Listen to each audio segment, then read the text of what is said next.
श्री गणेशाय नमः। श्री सीतारामाभ्यां नमः। श्री हनुमते नमः। श्री उमापते नमः। श्री गुरुवे नमः। सब संतन की जय जय। जय जय सीताराम। राधे श्याम।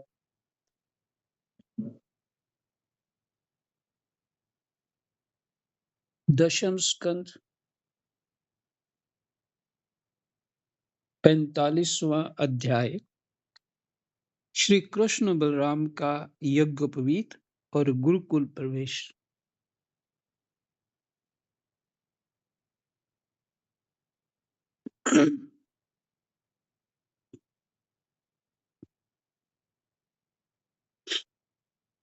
देखिए, यज्ञोपवीत की बात आई तो बहुत कुछ याद आने लग गया। शंकराचार्य जी से सुना और महापुरुषों से सुना जो वेदज्ञ हैं। तो पर जो कुछ भी पढ़ा उसमें सब मिल गया, एकदम सब याद आ गया।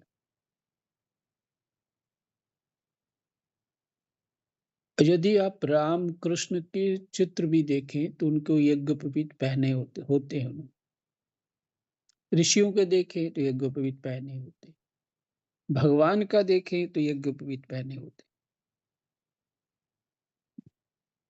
क्योंकि जीवन जो है यज्ञ में है।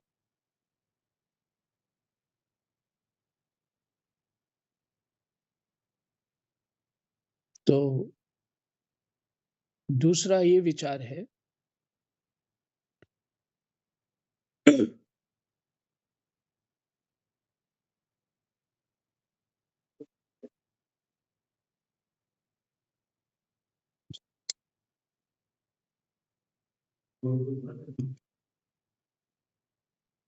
दूसरा ये विचार है कि जाति से संबंध है इसका। कुछ लोग पहन सकते हैं, कुछ नहीं पहन सकते। जिनका जीवन ही यज्ञ है पूरी रूप से, है ना, सेवा करने वाले जो हैं उनको बहुत उत्तम पद दिया है शास्त्रों में। सेवा करने वाले तो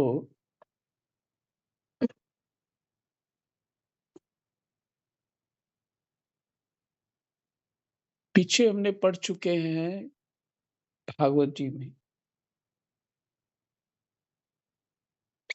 ये विचार, पीछे कर भी चुके हैं, लेकिन लंबा नहीं खींचेंगे। सिर्फ यज्ञोपवीत शब्द को सुन करके ही बहुत कुछ, ताकि जीव अपने अपने कर्तव्य में स्थिर रह के अपना कल्याण कर सके। जैसे गीता जी में भगवान कहते हैं, निज धर्म में मरना अच्छा है, पर पर धर्म में जीना अच्छा नहीं। ये शब्द है।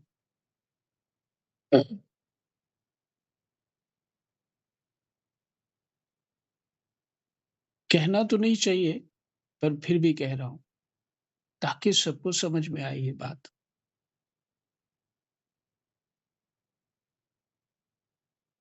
ब्राह्मण के अंदर त्याग होता है,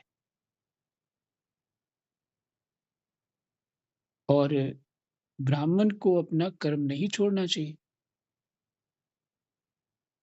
कुछ 2-3 पीढ़ी से हमारे बुजुर्गों ने ब्राह्मण कर्म छोड़ दिया तो उनकी सारी संतान कोई धार्मिक सदाचार में नहीं है कोई भी। और जिन घरों ने पकड़ के रखा है उनकी संतानें अच्छी हैं।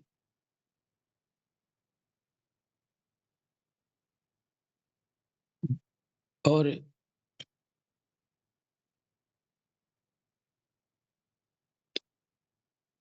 इसी तरह क्षत्रिय का धर्म है दूसरे नंबर पे।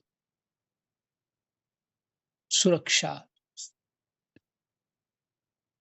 पूरा जीवन लगा के भी दूसरे की सुरक्षा करना। जो करते हैं, वो लाभ ले जाते हैं। वैश्य का धर्म है, जो व्यापारी है, दान करना। जो व्यापार वर्ग में है, व्यापार जाति से है, का काम है दान करना। और यदि वो दान नहीं करते, तो संतान नहीं ठीक चलेगी, जीवन में सुख नहीं आएगा। तो चौथा वर्ग है शूद्र, जिनको शब्द में कहा गया है, ये भगवान को अति प्रिय है, जो सबकी सेवा करते हैं। कोई विशेष उनको चाहिए नहीं, पर हो धन शूद्रों के पास ही होता है, क्योंकि सेवा वर्ग है ना वो। जो सेवा करता है उसको ही धन मिलता है, देते भी हैं लोग। और पहले बहुत धनी हुए, सभी के सभी पूरे भारत में शूद्र धनी थे। तो ये हिस्ट्री वाले कुछ और लिखते हैं, ये उनका काम है। हिस्ट्री में इस तरह से ब्राह्मणों ने, क्षत्रियों ने ऐसा कर दिया, वैसा कर दिया, ऐसा नहीं, ऐसा नहीं। वहाँ तो कुछ और ही। राजा भी हुए उनमें, शूद्र राजा। और जो काशी के जो हैं, डोम परिवार के लोग जो हैं, जो अर्थी को वो जलाते हैं, वह दाह संस्कार करते हैं। अरबों की संपत्ति उनके पास, और वो परिवार बहुत विशाल हो चुका है। जिसने हरिश्चंद्र को भी खरीदा था, वो गरीब कहाँ से हो गए? गुरु दक्षिणा देने के लिए अपने आप को बेच दिया हरिश्चंद्र ने, पत्नी को बेच दिया, बेटे को बेच दिया। अपने धर्म पे टिके रहने के लिए। धर्म की इतनी महिमा है ना, और उसी धर्म को हम अपने कर्तव्य रूप धर्म को छोड़ दें।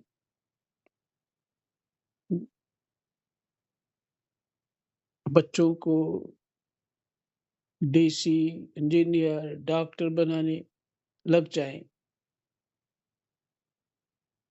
तो उससे तो धन नहीं आएगा। परिवार बिगड़ जाएंगे। बस वो वातावरण ही वहां ऐसा होता है। हाँ, कुछ लोग ऐसे भी हुए, जम्मू की बात बता रहा हूँ, बहुत अच्छे पद पे है वो ब्राह्मण, पर वो शादी विवाह इत्यादि कराने भी जाते हैं। बहुत अच्छे पद में, उसमें 3 लाख रुपए तो उसकी सैलरी है, फिर भी जाते हैं। तो ऐसा ब्राह्मण होना चाहिए। अपने भगवान गीता में यही बात कह रहे, जो खानदानी हमारा कर्म है, उसके अनुसार चलना चाहिए। जिस जाति में है उस अनुसार चलना चाहिए, वो ही हमें अनुकूल पड़ेगा।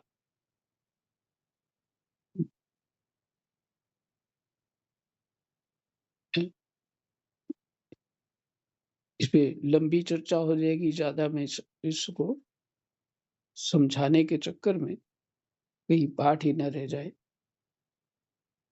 फिर बीच-बीच में ये चर्चा होती रहती है। और यज्ञोपवीत के जो श्री कृष्ण बलराम का यज्ञोपवीत और गुरुकुल प्रवेश,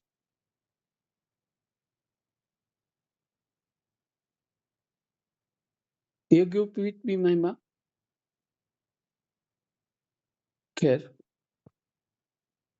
फिर कभी सुना देंगे। मुख्य रूप में यही महिमा है कि जीवन यज्ञ स्वरूप है, और वो यज्ञ स्वरूप बिना यज्ञोपवीत के गोपियों ने करके दिखा दिया। जीवन यज्ञ स्वरूप है।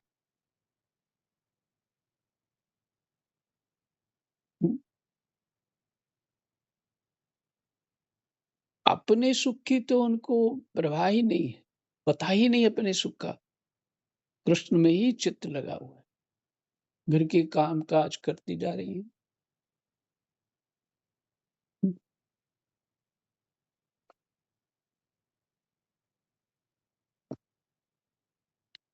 देखिए, ये सब जितनी बातें पीछे बोल चुका हूँ, उसके वो आधार क्या है उसका? सब साधन सिद्धि राम पग नेहु। जितने भी शास्त्रों के साधन हैं, उसका फल है, उसकी सिद्धि है कि भगवान के चरणों में प्रेम हो जाए।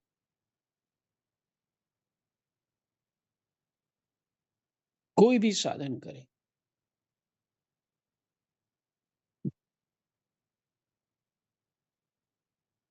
कामुकता कहीं पे दोष है और कामुकता कहीं पे गुण है।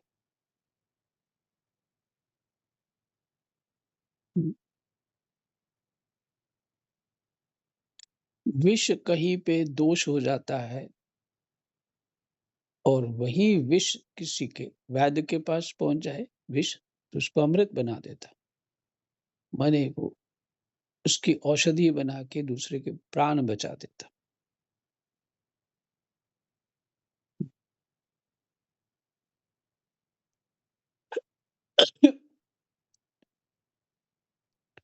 पंडित राजाराम मिश्र जी ने एक दिन मैं उनको सुन रहा था तो ध्यान इधर-उधर चला जाता है सुनते हुए भी कभी-कभी ऐसा होता है। तो अचानक ये शब्द पड़ा है, काम जो है वो जीवन की सुरक्षा के लिए है। ये शब्द उन्होंने बोला और मैं चिंतन किया, विचार किया तो मैं समझ में नहीं पा रहा था इसको। काम जीवन की सुरक्षा के लिए। फिर एक दिन उन्होंने किसी और प्रसंग में उसको खोल दिया, तुरंत समझ में आ गया।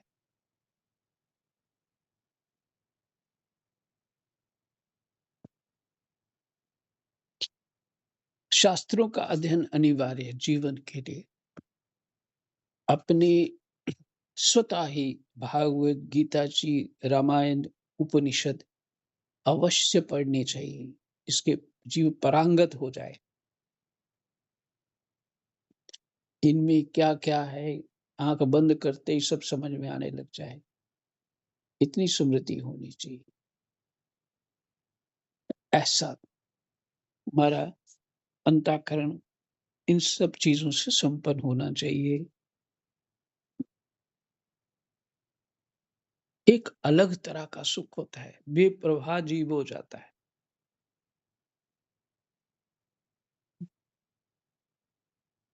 मृत्यु का कोई भय नहीं रहता उसको फिर। भागवत जी को ठीक से सुन लिया परीक्षित ने, तो सुखदेव जी आगे कहेंगे कि तुम्हें भय तो नहीं? कहते नहीं, बिल्कुल भय नहीं। मरने का कोई डर नहीं मेरे को।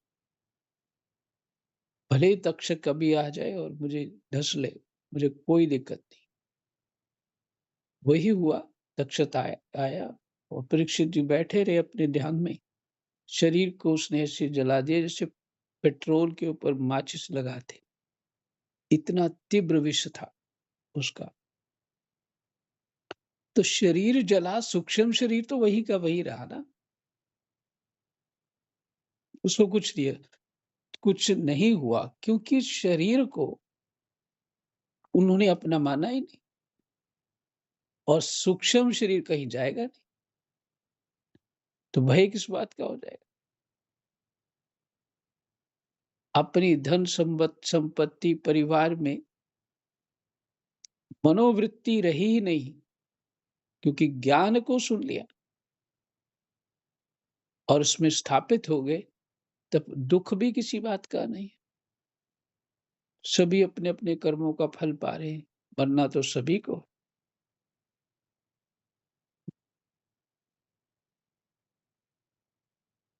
कोई भी है वो अपने-अपने कर्मों का फल पा रहे हैं क्योंकि सभी जीव भगवान के हाथ में,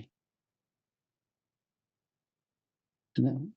हम जो है अपनी एक्स्ट्रा ज़िम्मेदारी ले लेते हैं, वो मोहवश है, वही कारण है हमारे दुःख का, क्योंकि वो अज्ञान से उत्पन्न हुआ, ये विचार जो है।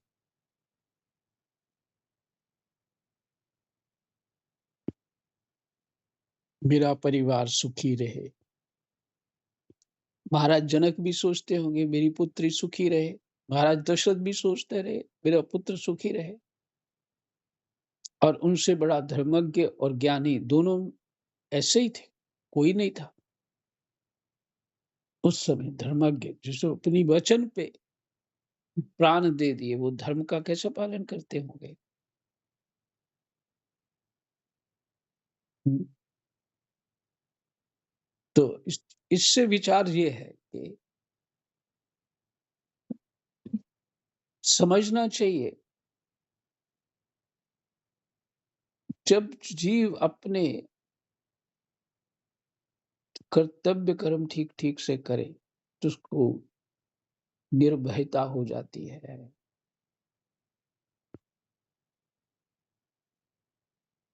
शरीर को वो समझने लग जाता है कि मेरा एक यंत्र है जिसमें मैं बैठा हूँ। जब मैं अपने गंतव्य स्थान पे पहुँच जाऊँगा, उस उसके बाद जैसे हम गाड़ी छोड़ देते हैं, तो बाहर ही रहती है, भीतर चले जाते हैं। बस वो शरीर का उपयोग करेगा, शरीर से संबंध नहीं रखेगा, तो भय कोई रहेगा नहीं।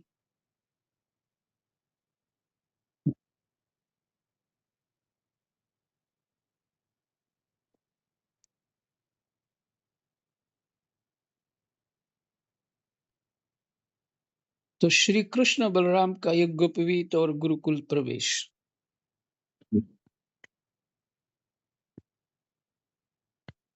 कृष्णाय वासुदेवाय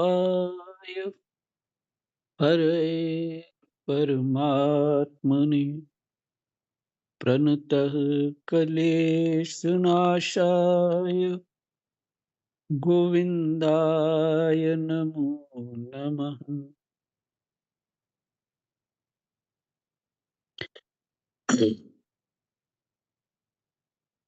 श्री सुखदेव जी कहते हैं, परीक्षित, भगवान श्री कृष्ण ने देखा कि माता पिता को मेरे ऐश्वर्य का, मेरे भगवत भाव का ज्ञान हो गया है, परंतु इन्हें ऐसा ज्ञान होना ठीक नहीं है। इससे तो ये पुत्र स्नेह का सुख नहीं पा सकेंगे। कौन?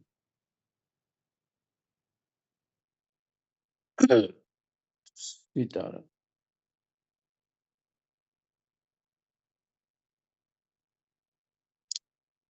मेरे भगवत भाव का ज्ञान हो गया है, परंतु इन्हें ऐसा ज्ञान होना ठीक नहीं है। ऐसा सोचकर उन्होंने उन पर अपनी वह योग माया फैला दी, जो उनके स्वजनों को मुग्ध रखकर उनकी लीला में सहायक होती है।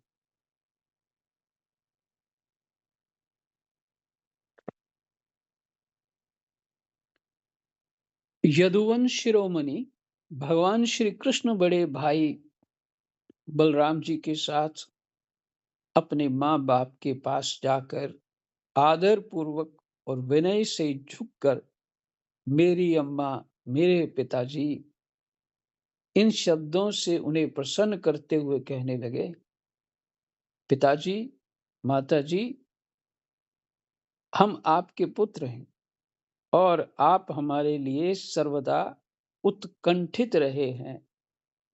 अर्थात उत्कंठा होती है किसी की बहुत विशेष चाहना, जो उत्कंठा।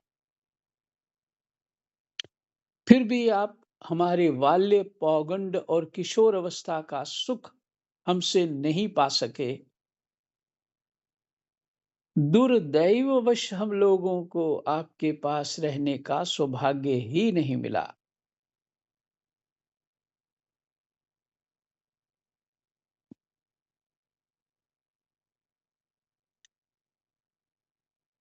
इसी से बालकों को माता-पिता के घर में रहकर जो लाड प्यार का सुख मिलता है, वह हमें भी नहीं मिल सका।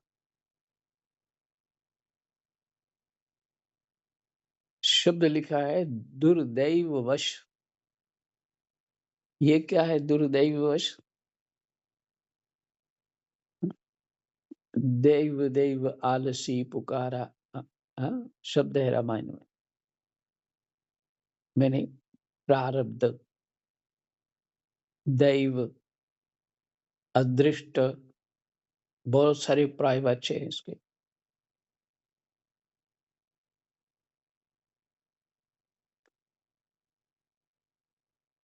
मैंने यह शब्द इसलिए दुर्दैवी शब्द इस्तेमाल किया,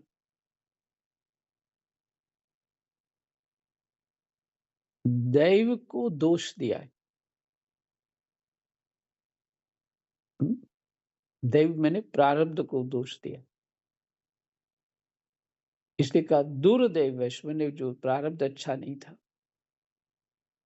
हम लोगों को आपके पास रहने का सौभाग्य नहीं मिला।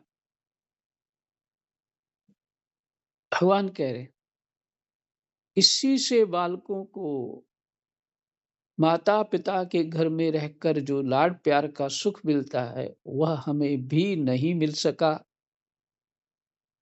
पिता और माता ही इस शरीर को जन्म देते।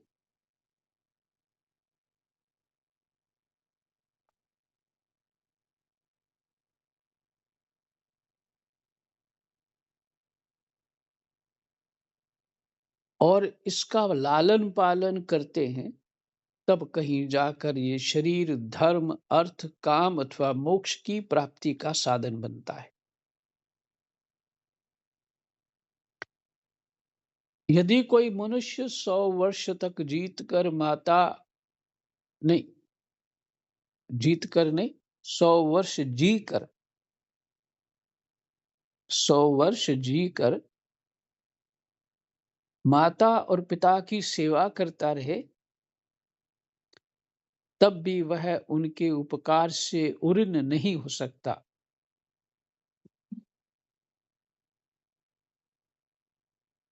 जो पुत्र सामर्थ्य रहते भी अपने बाप की शरीर और धन से सेवा नहीं करता, उसके मरने पर यमदूत उसे उसके अपने शरीर का मांस खिलाते। जो पुत्र, ये कौन कह रहे हैं? ये भगवान कह रहे हैं। शास्त्र ज्ञाता है भगवान। जो पुत्र सामर्थ्य रहते भी अपने माँ बाप की शरीर और धन से सेवा नहीं करता, उसके मरने पर यमदूत उसे उसके अपने शरीर का मांस खिलाते हैं। माने उसी के शरीर का मांस उसको खिलाते हैं। जो पुरुष समर्थ होकर भी बूढ़े माता पिता, सती पत्नी, बालक, संतान, गुरु, ब्राह्मण और शरणागत का भरण पोषण नहीं करता,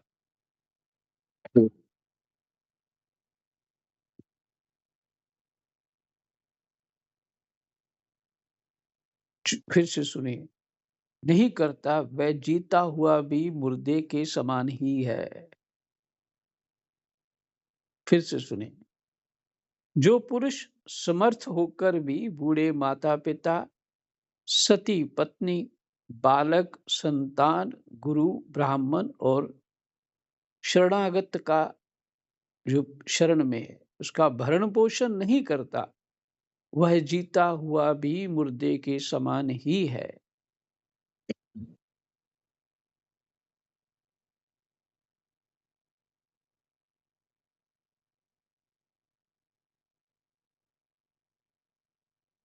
पिताजी, हमारे इतने दिन व्यर्थ ही बीत गए,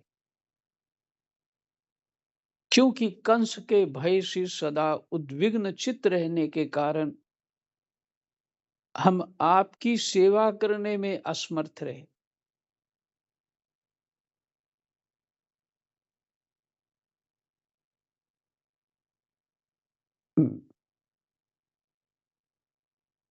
अब बताइए, जो दृश्य मेरी बुद्धि में प्रकट हो रहे हैं अभी, जिन घरों में मैं गया हूँ, वहाँ पे मोस्टली ऐसा देखा है, बच्चा बैठा है तीसरे कमरे में, वो वो छोटू को आवाज़ लगा रहा है, मेरा लैपटॉप ले आओ, ठीक है ना? अब बच्चा जो घर में काम कर रहा है, उसको बोल रहा है कि मेरा लैपटॉप ले आओ, मैं देखूँगा, उठ के नहीं जा रहा। तो इस ढंग की जो माता-पिता ने उसको आदत डाली है, वो क्या माँ-बाप की सेवा करेंगे?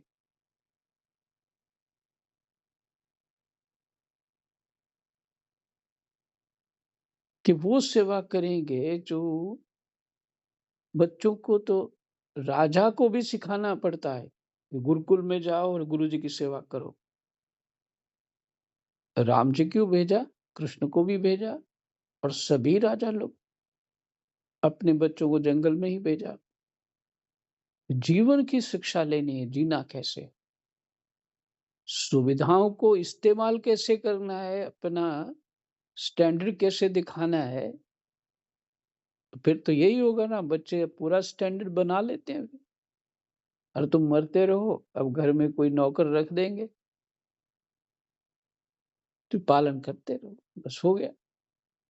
ठीक है, स्टैंडर्ड पूरा है। पालन जो है वो कैसा होना चाहिए? अरे माता-पिता की खुद सेवा करनी चाहिए। उन्होंने जन्म देकर के तुम्हारे सालों साल तुम्हारा मल-मूत्र उठाया है, क्या-क्या किया है। इसलिए नहीं, प्रेम का भगवान कह रहे हैं, उनके उनसे तो ऋण हो ही नहीं सकते, 100 वर्ष तक भी जीता रहे, हुँ? उनकी सेवा करता रहे, तो भी उससे ऋण नहीं हो सकता। ठीक है? बिना शास्त्र देखे कैसे हमारे बच्चों में ये भावना आ सकती है? संभव ही नहीं।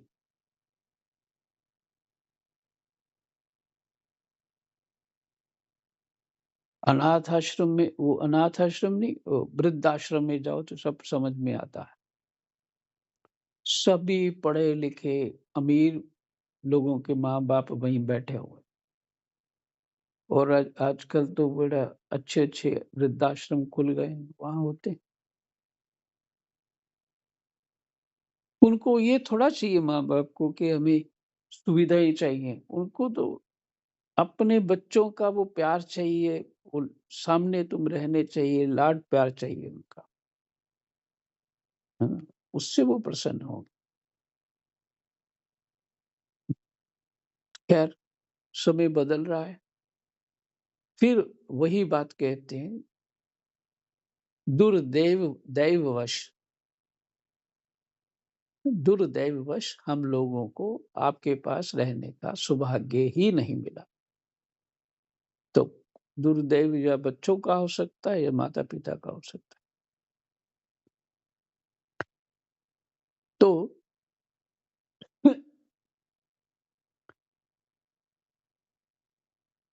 जीव को सद्बुद्धि प्राप्त नहीं होगी, तो उसके जन्म जन्मांतर ही बिगड़ जाएँगे। और मनुष्य शरीर में सद्बुद्धि तो संत और शास्त्र ही दे सकते हैं। संत प्रैक्टिकल जीवन है उनका, वास्तविक शास्त्रोक्त जीवन होता है, और शास्त्र जो है गुरु रूप है।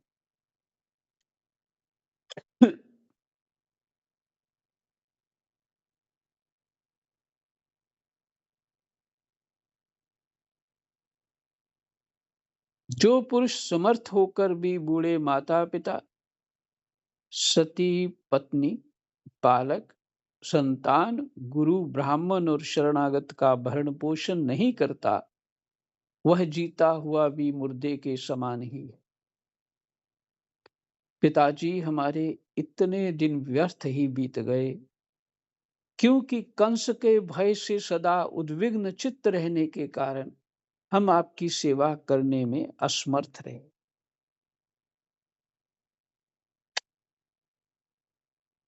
भगवान की कोई बात सत्य है इसमें? अगर भगवान बोल रहे हैं तो सब झूठ है। भगवान के सामने तो कोई है ही नहीं ना बात। लेकिन यहाँ भगवान लीला करने आए हैं। पुत्र का जो मनुष्य का धर्म है, वो किस तरह होना चाहिए, वही सब बता रहे। तो मनुष्य में ये सब परिस्थितियाँ आएँगी, पर भगवान में तो कोई परिस्थिति नहीं होती। पर भगवान इस समय अपने लीला रूप में हैं। इसलिए जो लीला होनी चाहिए, जैसे ठीक होती है, वही कर रहे हैं।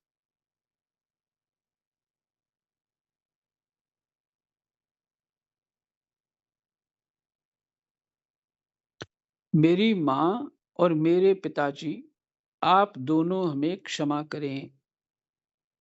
हाय दुष्ट कंस ने आपको इतने-इतने कष्ट दिए हैं, परंतु हम परतंत्र रहने के कारण आपकी कोई सेवा शुश्रूषा ना कर सके।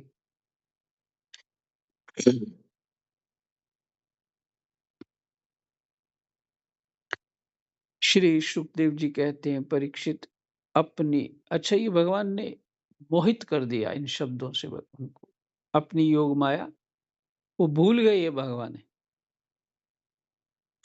यही लीला भगवान। पहले तो उनको विश्वास हो गया ये भगवान है, और ऐसे-ऐसे बोलने लगे, प्यार से तो वो उनको लाड प्यार आ गया और मोह में बंध गए वो, ज्ञान चला गया। श्री सुखदेव जी कहते हैं, परीक्षित अपनी लीला से मनुष्य बने हुए विश्वात्मा श्री हरि की इस वाणी से मोहित हो देव की वसुदेव ने उन्हें गोद में उठा लिया। राम और हृदय से चिपका कर परमानंद प्राप्त किया। राजन, वे स्नेह पाश से बंध कर पूर्णतः मोहित हो गए और आंसुओं की धारा से उनका अभिषेक करने लगे, यहाँ तक कि आंसुओं के कारण गला रुंध जाने से वे कुछ बोल भी ना सके।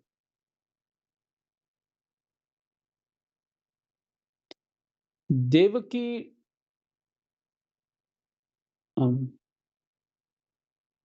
देवकी नंदन भगवान श्री कृष्ण ने इस प्रकार अपने माता पिता को सांत्वना देकर अपने नाना उग्रसेन को यदुवंशियों का राजा बना दिया और उनसे कहा, महाराज हम आपकी प्रजा हैं, आप हम लोगों पर शासन कीजिए।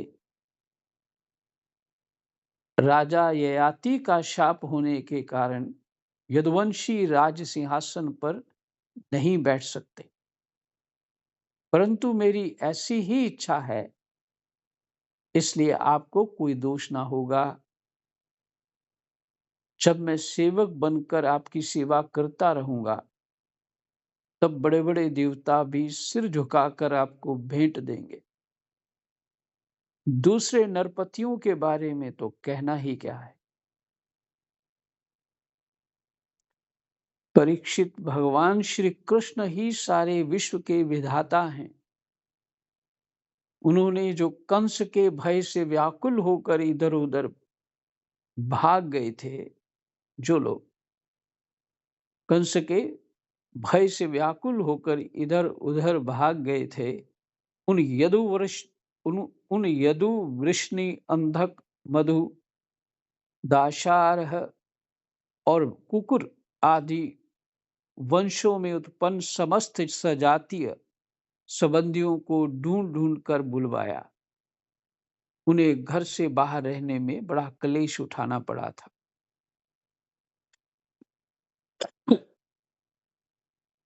भगवान ने उनका सत्कार किया, सांत्वना दी और उन्हें खूब धन संपत्ति देकर तृप्त किया तथा अपने-अपने घरों में बसा दिया। अब सारे के सारे यदुवंशी भगवान श्री कृष्ण तथा बलराम जी के बाहुबल से सुरक्षित थे। उनकी कृपा से उन्हें किसी प्रकार की व्यथा नहीं थी, दुःख नहीं था। उनके सारे मनोरथ सफल हो गए थे। वे कृतार्थ हो गए थे। आनंद से विहार करने लगे। भगवान श्री कृष्ण का वदन आनंद का सदन है। भगवान श्री कृष्ण का वदन आनंद का सदन है। वह नित्य प्रफुल्लित, कभी ना कुमलाने वाला कमल है। उसका सौंदर्य अपार है। सदैव हास और चितवन उस पर सदा नाचती रहती है। यदुवंशी दिन प्रतिदिन उसका दर्शन करके आनंद मग्न रहते हैं। मथुरा के वृद्ध पुरुष भी युवकों के समान अत्यंत बलवान और उत्साही हो गए थे, क्योंकि वे अपने नेत्रों के दोनों से बारंबार भगवान के मुखारविंद का अमृतमय मकरंद रस पान करते रहते थे। यही विश्राम समय हो गया। जय जय सीताराम, राधे श्याम। कृष्णाय वासुदेवाय हरये परमात्मने प्रणतः क्लेशनाशाय गोविन्दाय नमो नमः।